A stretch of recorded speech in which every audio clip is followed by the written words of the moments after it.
नमस्कार साथियों, GS town के यूट्यूब चैनल पे आपका बहुत बहुत स्वागत है। आपको पता है कि एसएससी जीडी का जो एग्ज़ाम है वो जनवरी 2023 में होने हैं, तो आपके पास मात्र 60 डेज ही हैं। और 60 डेज में आपको चारों सेक्शन कंप्लीट करने हैं, हिंदी और इंग्लिश के। जो बच्चे हिंदी चूज़ करेंगे उनको हिंदी, जो इंग्लिश चूज़ करेंगे उनको इंग्लिश। बाकी रीजनिंग है, मैथ है, जीके जीएस है। तो उसमें जीके जीएस में जो करंट अफेयर का पोर्शन है वो बहुत इंपॉर्टेंट हो जाता है आपके सिलेक्शन होने या ना होने में। क्योंकि करंट अफेयर के क्वेश्चन तो कुछ तो डायरेक्ट आते हैं और कुछ क्वेश्चन ऐसे होते हैं जो करंट में स्थिति चल रही होती है उसी के ट्रेडिशनल पार्ट पे जा करके, मतलब जो उसका थ्योरेटिकल पार्ट होता है उससे भी क्वेश्चन पूछे जाते हैं। तो जब आप करंट अफेयर पूरा कवर करेंगे तो कोई भी क्वेश्चन है तो उसके पास्ट में जा करके उसको भी थोड़ा देखेंगे।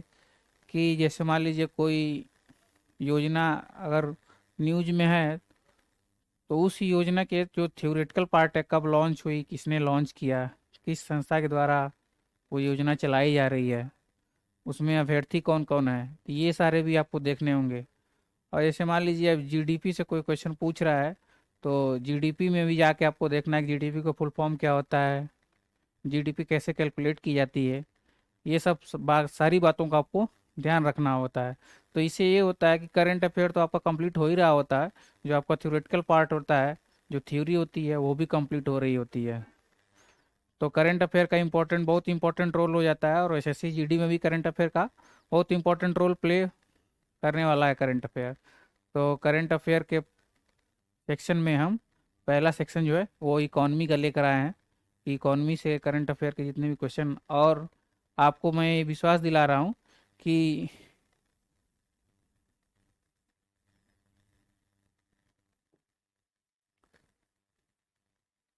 जनवरी 2022 से लेकर के जनवरी 2023, जब तक आपका एग्ज़ाम होने वाला है,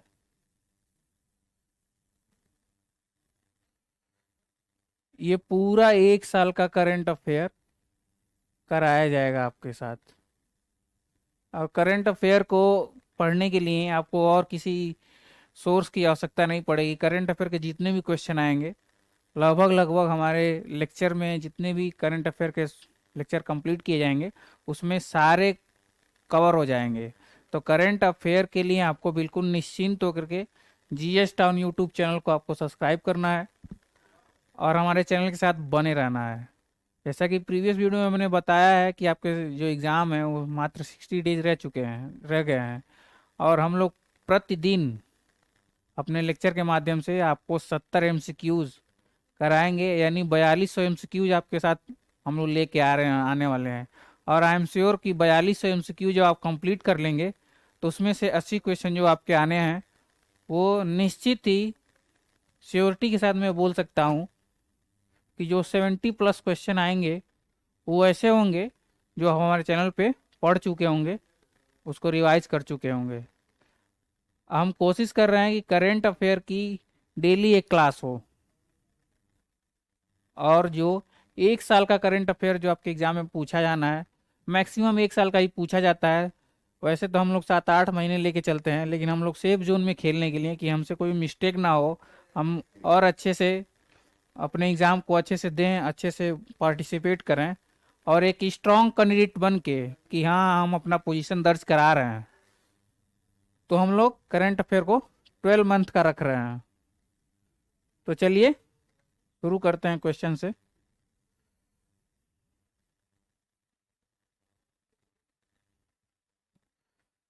तो पहला क्वेश्चन है आपका,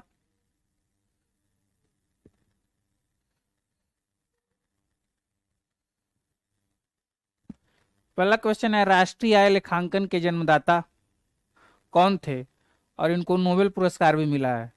तो इसका आंसर आपको बताना है कि राष्ट्रीय आय लेखांकन के जन्मदाता किसे माना जाता है। तो उनका नाम है साइमन कुजनेट्स, और इन्होंने नोबेल पुरस्कार भी प्राप्त किया था अपने समय में। नेक्स्ट क्वेश्चन चलते हैं। नेक्स्ट क्वेश्चन है, भारत में सर्वप्रथम किसने भारत की राष्ट्रीय आय और प्रति व्यक्ति आय की गणना की थी।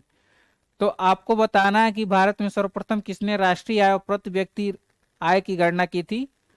और इन्होंने एक बुक है poverty in un-British rule in India, उसके भी लेखक हैं ये। और इन्होंने भारत से जो धन का गमन जो अंग्रेज कर रहे थे, यहाँ से धन जो भारत से ब्रिटेन लेके जा रहे थे, उसको भी इन्होंने एक्सपोज किया था। तो उनका नाम है दादा भाई नौरोजी। तो दादा भाई नौरोजी के बारे में जो जो 2-3 फैक्ट मैंने बताए हैं वो सारे आपको याद रखने हैं। अब है राष्ट्रीय आय की गणना किन विधियों से की जाती है। तो आपको बताना है जो नेशनल इनकम काउंट किया जाता है किसी भी कंट्री का, उसको कैसे काउंट किया जाता है। तो इंडिया में पहले ये साधन लागत और आय विधि, इसके माध्यम से, उत्पादन विधि के माध्यम से और व्यय विधि के माध्यम से जो है राष्ट्रीय आय की गणना की जाती थी। और इसका ऑप्शन कौन सा सही होगा, उपर्युक्त सभी। लेकिन अभी क्या हुआ है, साधन आय और आय विधि को डिसकंटिन्यू कर दिया गया। अब राष्ट्रीय आय की गणना करने के लिए उत्पादन विधि और व्यय विधि का सहारा लिया जाता है। नेक्स्ट क्वेश्चन है, भारत वर्तमान में भारत की राष्ट्रीय आय की गणना हेतु आधार वर्ष क्या है। यानी जब हम अपने नेशनल इनकम को काउंट करते हैं तो उसके लिए आधार वर्ष कौन सा रखा गया है, कौन सा बेस ईयर को मान करके हम अपना नेशनल इनकम काउंट करते हैं। तो वो बेस ईयर है 2011 और 12। चलिए नेक्स्ट पे बढ़ते हैं। ये होगा विदेशों से शुद्ध आय होगा। ये शुद्ध आय संबंधी आंकड़े किसके द्वारा तैयार एवं प्रकाशित किए जाते हैं। यानी विदेशों से मतलब जो एनआरआई के रूप में हमारे देश के लोग हैं जो बाहर जाकर रह गए हैं, लेकिन पैसा तो वो इंडिया ही भेज रहे हैं। जैसे बहुत सारे लोग बाहर कमाने जाते हैं, मस्कट जाते हैं, और जो लेबर क्लास होता है मस्कट जाता है, दुबई जाता है, वहाँ जाके काम करते हैं और जो पैसे उनको मिलते हैं वो अपनी फैमिली को भेजते हैं। तो उसको ये सब आंकड़े जो है वो कौन प्रकाशित करता है, किसके द्वारा ये ऑब्जर्व किया जाता है। तो इसका आंसर होगा reserve bank of India. Reserve bank के द्वारा ही विदेशों से कितनी आय इंडिया में हो रही है उसको मॉनिटर किया जाता है। नेक्स्ट क्वेश्चन है, भारत में पंचवर्षीय योजनाओं की शुरुआत किसके नियोजन पद्धति से प्रेरित है। यानी आपको बताना है कि जो भारत में पंचवर्षीय योजना है वो किसके नियोजन पद्धति से जो है वो प्रेरित है। तो वो होगा पूर्व सोवियत संघ। नेक्स्ट पे चलते हैं। नेक्स्ट क्वेश्चन है, किस समिति ने ग्रामीण क्षेत्र के लिए 972 रुपये प्रति व्यक्ति और शहरी क्षेत्र के लिए 1407 रुपये प्रति व्यक्ति मासिक उपभोग व्यय से कम उपभोग व्यय वाले व्यक्तियों को गरीबी रेखा से नीचे माना है। यानी ऐसी समिति का नाम आपको बताना है जिसने 972 रुपये ग्रामीण क्षेत्र के लिए और शहरी क्षेत्र के लिए 1407 रुपये डिसाइड किया है कि अगर प्रति व्यक्ति एक महीने में 1407 रुपये से शहरी क्षेत्र में रहने वाला व्यक्ति अगर कमा रहा है तब तो वो गरीबी रेखा के ऊपर है, अगर नहीं कमा रहा है तो वो गरीबी रेखा के नीचे है। और ग्रामीण क्षेत्र के लिए कितना रखा गया ये धनराशि, ये भी आपको याद रखना होगा, 972 रुपये। और शहरी क्षेत्र के लिए रखा गया है 1407 रुपये। तो इसका आपको आंसर बताना है कि आंसर कौन सी वो समिति है जिसने ये रखा है। तो इसका नाम है रंगराजन समिति। बहुत लोगों को शिकायत है कि सर आप क्वेश्चन के सामने आ जाते हैं, तो मैं कोशिश कर रहा हूँ कि क्वेश्चन के सामने मैं ना रहूँ। तो चलिए नेक्स्ट क्वेश्चन पे चलते हैं। नेक्स्ट क्वेश्चन है, किस योजना की शुरुआत 25 दिसंबर 2000 को 1 करोड़ अति निर्धन परिवारों को रियायती दर पर खाद्यान्न उपलब्ध कराने के उद्देश्य से की गई थी। आपको ऐसी योजना का नाम बताना है जो योजना 25 दिसंबर 2000 को शुरू की गई थी और 1 करोड़ अति निर्धन परिवार हैं जो अपने खाद्यान्न के लिए सरकार पर डिपेंडेंट है, यानी सरकार उनको प्रोवाइड कराती है। तो वो योजना का नाम बताना है कि किस योजना के अंतर्गत सरकार उनको ये प्रोवाइड कराती है कि वो उनको कम से कम वो इतना अनाज उनको प्राप्त हो कि वो भूखमरी के शिकार ना हो। तो उस योजना का नाम बताना है। तो उस योजना का नाम है अंत्योदय अन्य योजना। अंत्योदय अन्य योजना जो है वो किसको किसको मिलती है, बीपीएल कार्ड वालों को, यानी बिलो पॉवर्टी लाइन के जो नीचे हैं, मतलब जो गरीबी रेखा के नीचे हैं उनको मिलती है। और जो लोग एचआईवी पॉजिटिव हैं उनको भी इस योजना के अंतर्गत कवर किया जाता है, यानी जिन व्यक्तियों को HIV हुआ है उनके भी वो भूखमरी से ना मरे, उनको अन्न प्रोवाइड किया जा सके। सरकार ये सुनिश्चित करने के लिए एक योजना लाई है, अंत्योदय अन्न योजना, जिसकी शुरुआत कब हुई थी? 25 दिसंबर 2000 को। ठीक है, अब हम नेक्स्ट क्वेश्चन पे चलते हैं।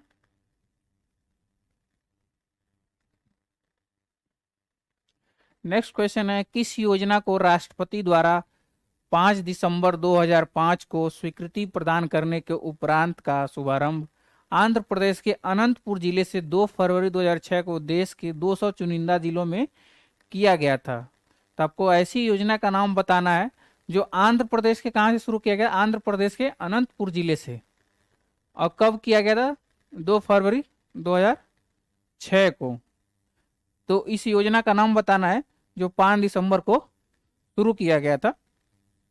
तो इस योजना का नाम है मनरेगा योजना। और मनरेगा योजना की आपको डेट याद रखनी है, कब ये इसकी शुरुआत हुई थी? 5 दिसंबर 2005 को। किस स्टेट के जिले से? तो आंध्र प्रदेश के अनंतपुर जिले से। और कितने जिलों को चुना गया था पायलट प्रोजेक्ट के तहत? 200 जिलों को। कोई भी योजना जब शुरू की जाती है तो पहले उसका पायलट प्रोजेक्ट होता है। पायलट प्रोजेक्ट का मतलब होता है कि कुछ सर्टेन एरिया पे उस योजना को इम्प्लीमेंट किया जाता है। अगर वो योजना सफल रहती है तो पूरे इंडिया में लागू किया जाता है, तो उसी को पायलट प्रोजेक्ट बोला जाता है। नेक्स्ट पे चलते हैं। 2 अक्टूबर 2009 को नरेगा का नाम परिवर्तित करके क्या कर दिया गया था? तो आपको बताना है कि 2 अक्टूबर 2009 को नरेगा का नाम परिवर्तित करके क्या किया गया था? तो परिवर्तित करके इसका नाम रखा गया था मनरेगा। अब मनरेगा का फुल फॉर्म आपको बताना है। तो मनरेगा का फुल फॉर्म होता है महात्मा गांधी ग्रामीण रोजगार गारंटी योजना। तो इसका फुल फॉर्म होगा महात्मा गांधी राष्ट्रीय ग्रामीण रोजगार गारंटी योजना। अब नेक्स्ट क्वेश्चन पे बढ़ते हैं। नेक्स्ट क्वेश्चन है, किसी योजना को प्रधानमंत्री की अध्यक्षता वाले केंद्रीय मंत्रिमंडल ने 1500 करोड़ रुपए की लागत वाली योजना को 20 मार्च 2015 को मंजूरी प्रदान की तथा इसे 2 जुलाई 2015 को प्रारंभ किया गया था? तो ऐसी योजना का नाम आपको बताना है जो 1500 करोड़ रुपए की लागत से बनाई गई थी, मतलब उसमें 1500 करोड़ रुपए इन्वेस्ट किया गया था। और योजना कब वो मंजूरी कब मिली है? 20 मार्च 2015। कब से प्रारंभ किया गया था, कब से उसको इम्प्लीमेंट किया गया था? 15 जुलाई 2015। तो उस योजना का नाम है प्रधानमंत्री कौशल विकास योजना। और प्रधानमंत्री कौशल विकास योजना के अंतर्गत जो है वो युवाओं को प्रशिक्षित किया जाता है कि वो अनस्किल्ड लेबर ना रहें, वो स्किल्ड हो जाएं, जिससे उनकी स्थिति में और सुधार हो और जीडीपी में जो इंडियन जीडीपी है उसमें कंट्रीब्यूट करें। तो नेक्स्ट क्वेश्चन पे चलते हैं। नेक्स्ट क्वेश्चन है, किसी योजना का कार्यान्वयन कौशल विकास एवं उद्यमिता मंत्रालय के अधीन राष्ट्रीय कौशल विकास निगम के द्वारा किया गया है? तो आपको ऐसी योजना का नाम बताना है जो कौशल विकास एवं उद्यमिता मंत्रालय के अधीन शुरू किया गया था। तो इसका भी नाम होगा प्रधानमंत्री कौशल विकास योजना। ये उसी का जो है ये शुरू किया गया है। नेक्स्ट पे चलते हैं।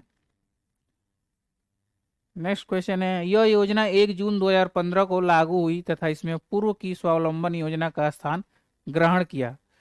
तो ऐसी योजना का नाम बताना है जो 1 जून 2015 को शुरू हुई और पूर्व में जो स्वावलंबन योजना जो चल रही थी उसका इसने स्थान ग्रहण किया है। तो इसका नाम है अटल पेंशन योजना।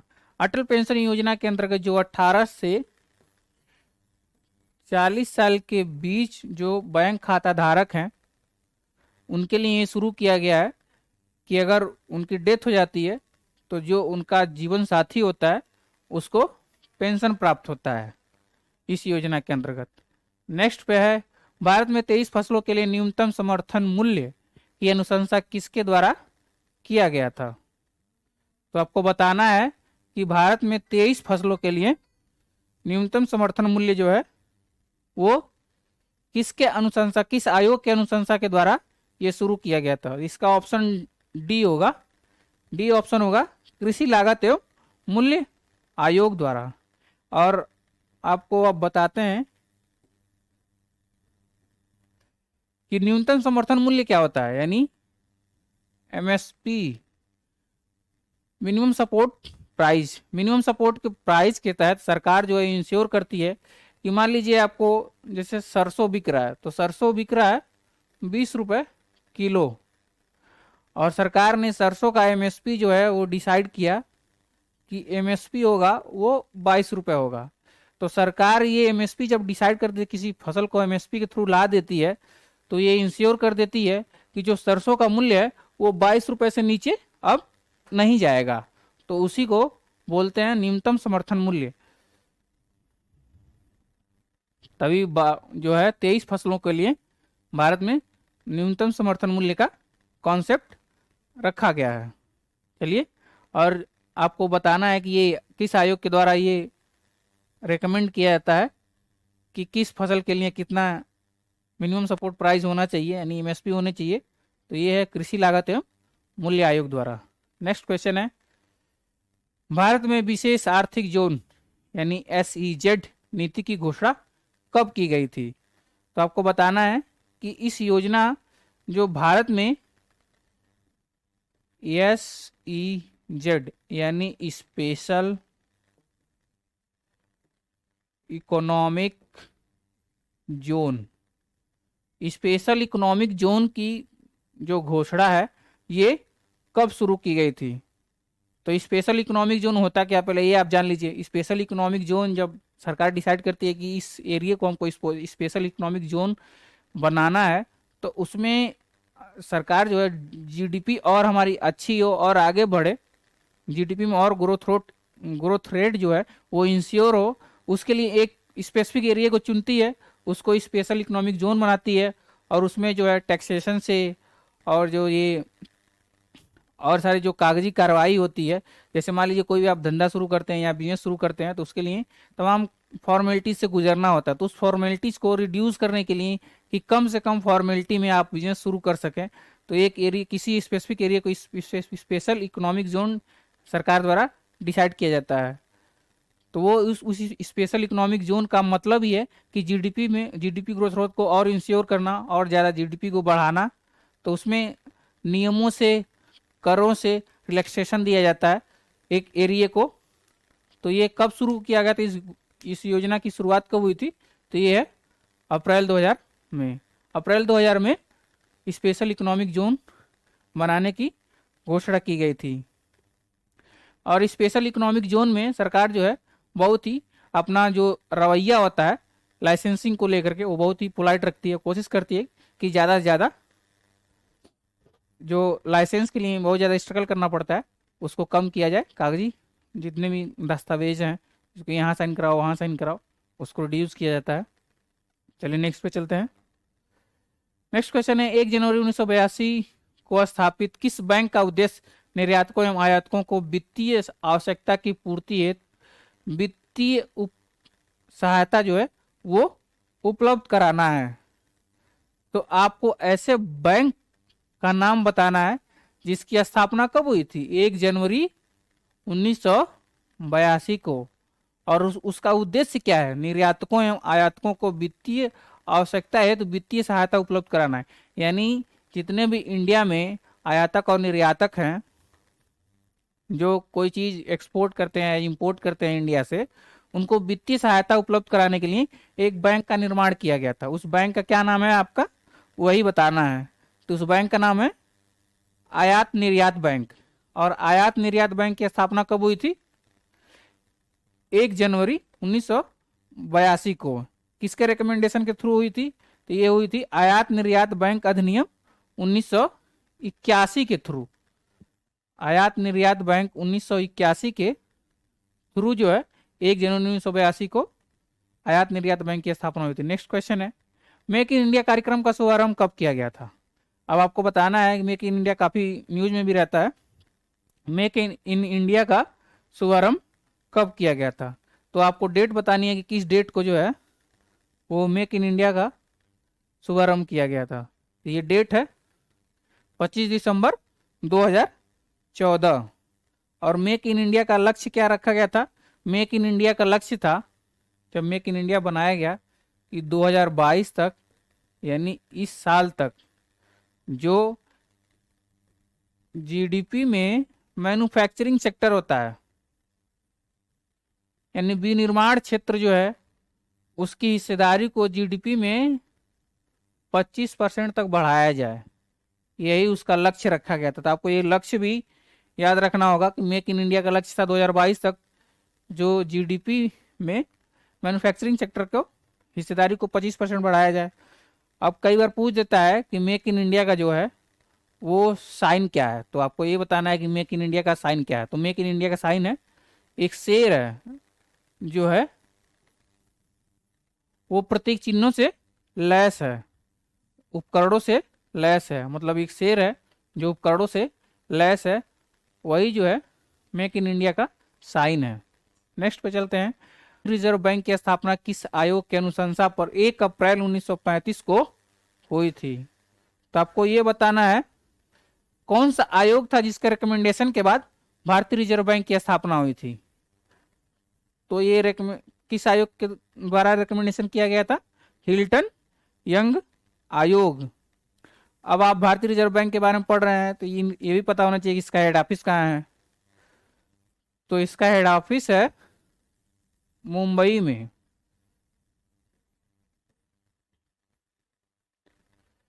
इसका हेड ऑफिस है मुंबई में। इसका राष्ट्रीयकरण कब किया गया था? तो राष्ट्रीयकरण किया गया था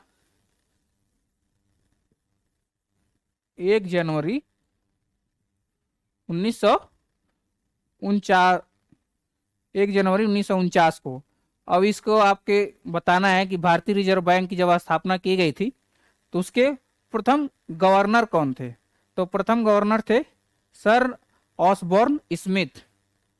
और प्रथम भारतीय गवर्नर कौन थे? तो पहले आपको बताना है कि प्रथम गवर्नर कौन थे, उसके बाद बताना है कि प्रथम भारतीय गवर्नर कौन थे। तो भारतीय गवर्नर का नाम है सीडी देशमुख। ये जो है सीडी देशमुख साहब को जो भारतीय रिजर्व बैंक का पहला भारतीय गवर्नर बनाया गया था। अब नेक्स्ट क्वेश्चन पे चलते हैं। नेक्स्ट क्वेश्चन है, भारत में आधुनिक बैंकिंग प्रणाली का शुभारंभ ये होगा 1770 ईस्वी में किस बैंक की स्थापना से हुआ था? तो भारत में आधुनिक बैंकिंग जो है, यानी जो कंप्यूटर से रिलेटेड जो बैंकिंग सिस्टम जो शुरू किया गया था, वो 1770 में किस बैंक की स्थापना के साथ शुरू हुआ था? तो उसका नाम है bank of Hindustan. Bank of Hindustan इसका सही ऑप्शन है। और बैंक ऑफ हिंदुस्तान की स्थापना किसके द्वारा की गई थी? तो एक कंपनी थी जिसका नाम था Alexander and company. Alexander and company जो है वो विदेशों से पूंजी प्राप्त करके आपके बैंक ऑफ हिंदुस्तान की स्थापना की थी। नेक्स्ट क्वेश्चन पे चलते हैं। नेक्स्ट क्वेश्चन है, भारत में सभी करेंसी नोटों 2, 5, 10, 20, 50, 100, 200, 500, 2000 का निगमन कौन करता है? यानी कौन सी एजेंसी है या जो ये सारे नोटों को, मतलब 2 से स्टार्ट होता है, 2, 5, 10, 20, 50, 100, 200, 2000, इनका निगमन कौन करता है? इनको रेगुलेट कौन करता है? इसको छापने का अधिकार किसको है? और कौन ये इंश्योर करता है कि जो ये, मान लीजिए आपके पास 500 का जो नोट है उसकी वैलिडिटी कौन इंश्योर करता है? तो वो है रिजर्व बैंक ऑफ इंडिया।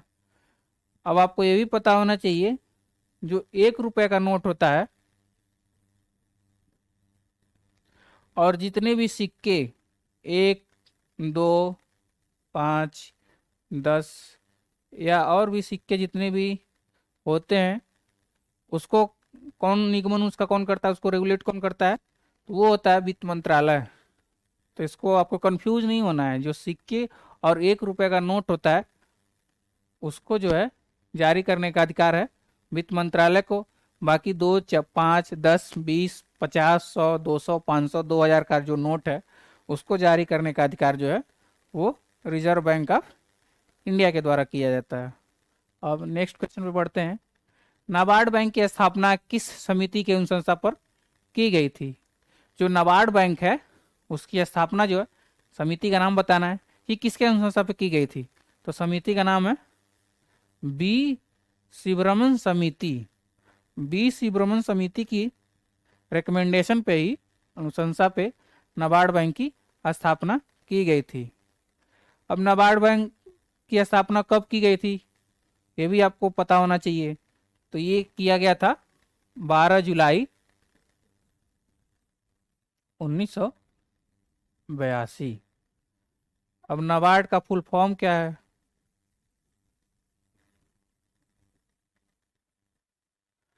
अब बताइए कितने लोगों को पता है कि नाबार्ड का फुल फॉर्म क्या है, रिकॉल कीजिए। नाबार्ड बैंक का फुल फॉर्म होता है national bank for agriculture and rural development. अब किसी क्वेश्चन में पूछ दे कि नाबार्ड का जो है हेड ऑफिस कहाँ है, तो इसका भी हेड ऑफिस कहाँ है? मुंबई में है। और इसका जो नाबार्ड बैंक की स्थापना की गई थी, इसका मतलब लक्ष्य क्या था, किस लक्ष्य के लिए नाबार्ड बैंक की स्थापना की गई थी? तो नाबार्ड बैंक की स्थापना जो है कृषि और जो ग्रामीण क्षेत्र होता है उसके विकास के लिए, मतलब कृषि और ग्रामीण क्षेत्र में वित्त की कमी ना हो, कि पैसे की वजह से ग्रामीण क्षेत्र ग्रो नहीं कर पा रहा है, उसी की कमी को दूर करने के लिए नाबार्ड बैंक की स्थापना की गई थी। अब चलिए नेक्स्ट पे चलते हैं। नेक्स्ट है भारत में क्षेत्रीय ग्रामीण बैंकों की स्थापना का क्रम कब से प्रारंभ हुआ था? तो आपको डेट बतानी है कि भारत में क्षेत्रीय ग्रामीण बैंकों की स्थापना का क्रम कब से स्टार्ट हुआ था। ये डेट होगी 2 अक्टूबर 1975।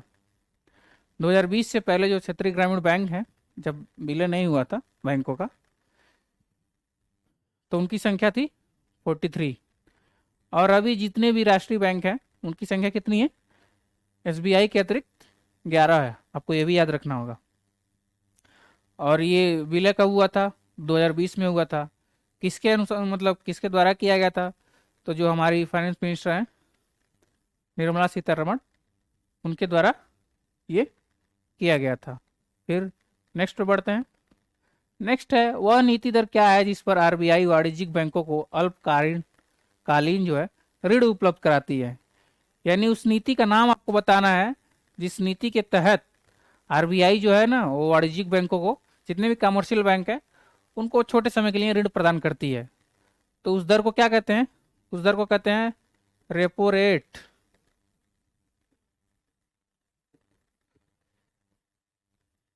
और इसी का उल्टा होता है, जब वाणिज्यिक बैंकों से आरबीआई लोन प्राप्त करती है तो उसको बोलते हैं reverse repo rate. Repo rate और रिवर्स रेपो रेट के द्वारा आरबीआई जो है वो बैंकों की साख यानी उनकी क्रेडिबिलिटी को रेगुलेट करती है। और जो ये ऑप्शन है आपके एसएलआर और सीआरआर, एसएलआर और सीआरआर के माध्यम से बैंक जो है वो जीडीपी में कितनी तरलता होनी चाहिए, यानी कितना जीडीपी में, मतलब भारतीय अर्थव्यवस्था में कितनी करेंसी होनी चाहिए, कितनी नोट होने चाहिए, उसको रेगुलेट करने के लिए। क्योंकि जब तरलता बढ़ती है यानी लिक्विडिटी बढ़ती है तो महंगाई भी उसी हिसाब से बढ़ने लगती है। तो महंगाई भी एक सर्टेन तरीके से चलती रहे। महंगाई का बढ़ना भी बहुत ज़्यादा जरूरी है, ये नहीं कि मतलब महंगाई बिल्कुल डाउनफॉल चली जा रही है तो जीडीपी भी डाउनफॉल होगी। महंगाई भी एक लिमिट तक उसको बढ़ना चाहिए।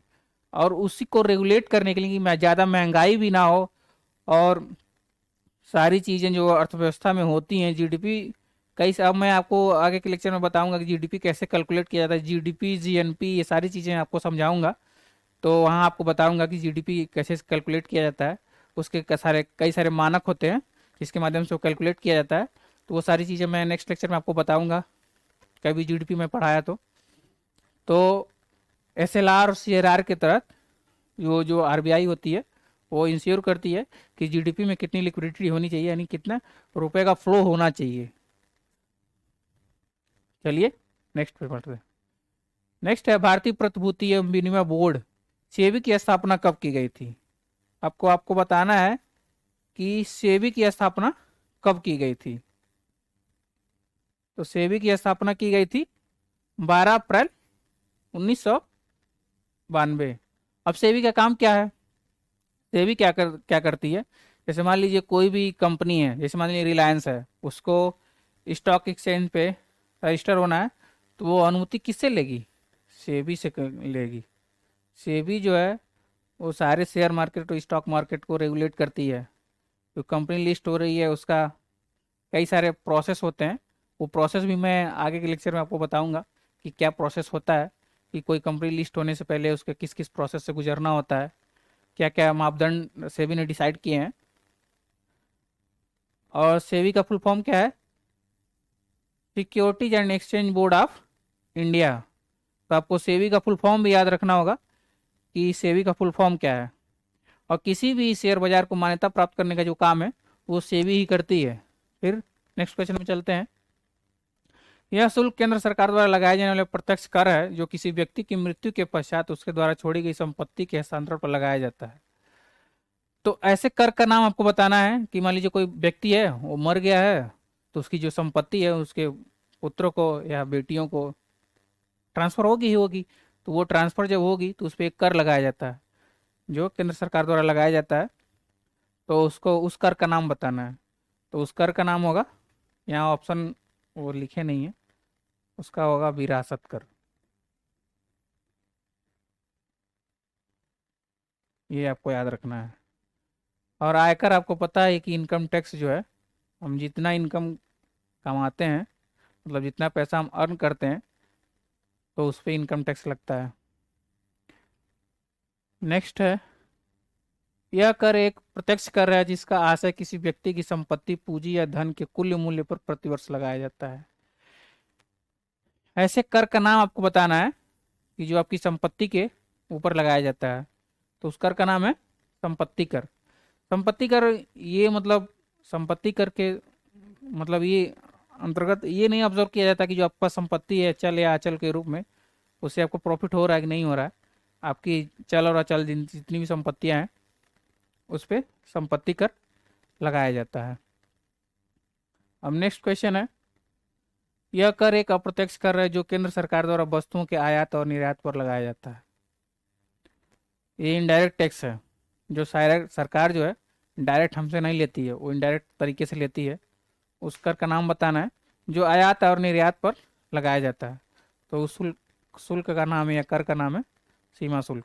सीमा शुल्क के माध्यम से कि कोई भी चीज़, जैसे मान लीजिए इंडिया से जो है वो प्याज है वो पाकिस्तान एक्सपोर्ट करनी है, और इंडिया में खुद ही प्याज की कमी है, तो उसको रेगुलेट करने के लिए, कि इंश्योर करने के लिए कि इंडिया से जो प्याज है उसका पाकिस्तान को निर्यात ना किया जाए, उसके लिए क्या करेगी, जब कोई प्रोडक्ट जो है वो इंडिया में ओवरफ्लो होने लगेगा तो उस पर सीमा शुल्क घटा दिया जाएगा।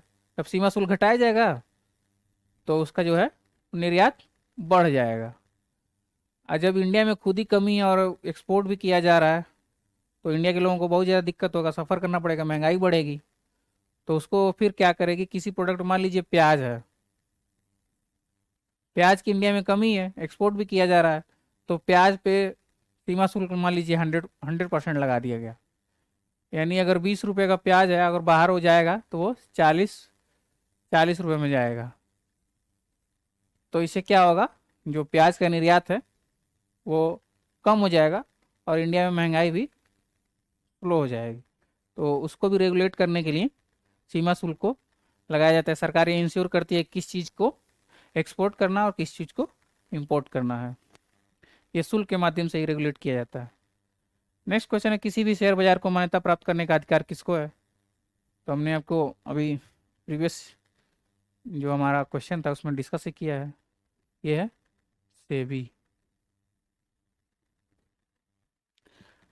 उसके बाद नेक्स्ट क्वेश्चन है, आयकर विभाग द्वारा जारी किया गया एक कार्ड है जिस पर व्यक्ति का नाम होता है, जन्म होता है, जन्म तिथि होती है और संबंधित व्यक्ति के हस्ताक्षर होते हैं और कुछ नंबर अंकित होते हैं।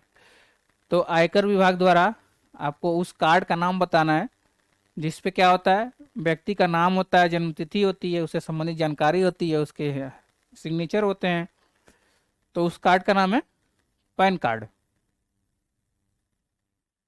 पैन कार्ड सभी लोगों का होगा भी।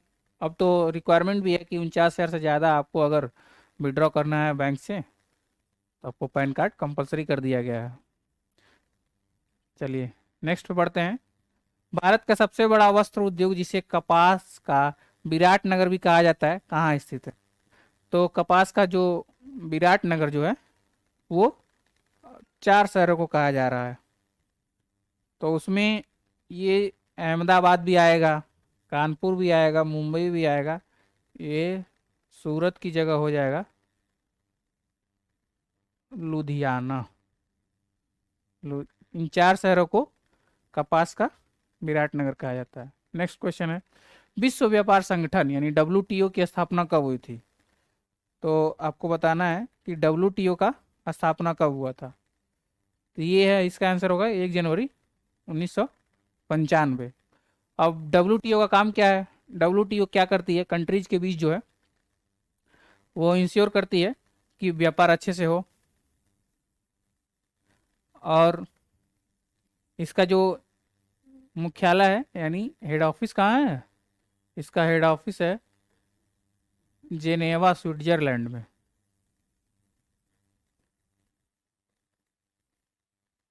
तो आपको ये भी याद रखना है कि इसका हेड ऑफिस कहाँ है। कई बार क्या होता है कि व्यापार रेगुलेट करने के लिए कुछ नियम डब्ल्यूटीओ बनाती है, उस पर टैरिफ लगाती है। जैसे कई बार जो इंडिया में हम लोग जो फ्री राशन का कॉन्सेप्ट है यहाँ पे, कि मतलब बीपीएल कार्ड वालों को फ्री राशन प्रोवाइड किया जाएगा, तो उसको कई बार डब्ल्यूटीओ अपोज भी करती है। इसलिए अपोज करती है क्योंकि इंडिया में आबादी तो बहुत ज़्यादा है, तो सरकार जो है वो बहुत सारा जो अनाज का कंजप्शन है वो इंडिया में ही कर देती है। तो उसको अपोज इसलिए किया जाता है कि आप फ्री में ना बांटें।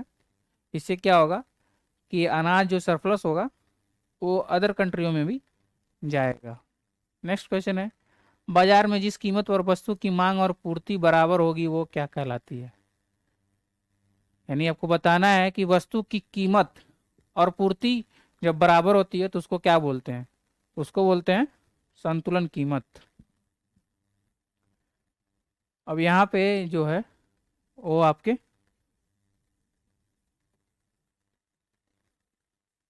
सुपर 30+2 क्वेश्चन कंप्लीट होते हैं। और एसएससी जीडी का एग्ज़ाम आपको पता ही है कि जनवरी 2023 में होने हैं। तो लगे रहिए, डटे रहिए। और एक डायलॉग है ना दशरथ मांझी, जो बहुत बड़े, एक समझ लीजिए कि जिद्दी आदमी थे, इन्होंने अपने जिद से पूरे पहाड़ को काट के रास्ता बना दिया था। उन पर एक मूवी बनी है, उसमें एक डायलॉग भी है कि जब तक तोड़ेंगे नहीं तब तक छोड़ेंगे नहीं। तो लगे रहिए, डटे रहिए, मेहनत करते रहिए। और कोई सजेशन हो तो आप कमेंट बॉक्स में ज़रूर बताइए कि क्या सजेशन हो। जैसे कई लोग पहले बता रहे थे कि सर आप क्वेश्चन के सामने आए, तो मैं कोशिश कर रहा हूँ कि क्वेश्चन से दूर हट के आपको बोलूँ, डिक्टेट करूँ। और भी क्वेश्चन हम अमेजिंग क्वेश्चन लेके आते रहेंगे।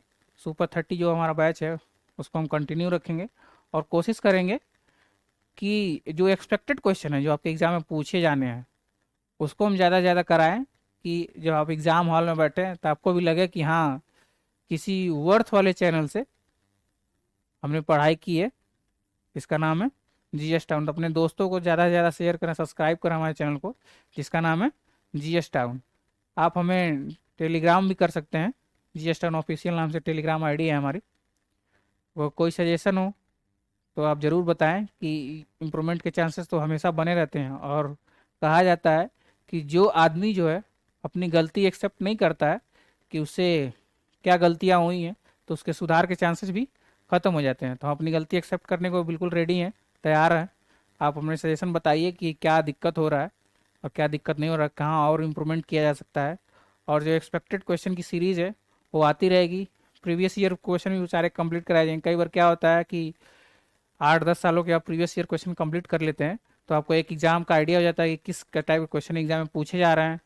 और भी बहुत सारे आपको आइडिया लग जाता है कि किस पोर्शन को जो है ये आयोग जो है वो ज़्यादा टारगेट कर रहा है, किस पोर्शन को कम टारगेट कर रहा है। तो वो तो हम आपको बताएंगे किस पोर्शन को ज़्यादा टारगेट कीजिए, किस पोर्शन को कम कीजिए। वो हम एनालिसिस कर रहे हैं, हमारी टीम काम कर रही है उस पर। लेकिन आप जो हमारा यूट्यूब चैनल है उसको नाम है जीएस टाउन, जाके यूट्यूब पे सर्च कीजिए, जीएस टाउन नाम से आएगा, लोगो भी यही बना होगा। आप उसको सब्सक्राइब कीजिए, हमारे साथ जुड़े रहिए। और आपको हम विश्वास दिलाते हैं जो आपको एसएससी जीडी का एग्ज़ाम होने वाला है, कम से कम 70+ क्वेश्चन जो है वो हमारे यूट्यूब चैनल से होंगे। तो धन्यवाद, लगे रहिए, जुटे रहिए।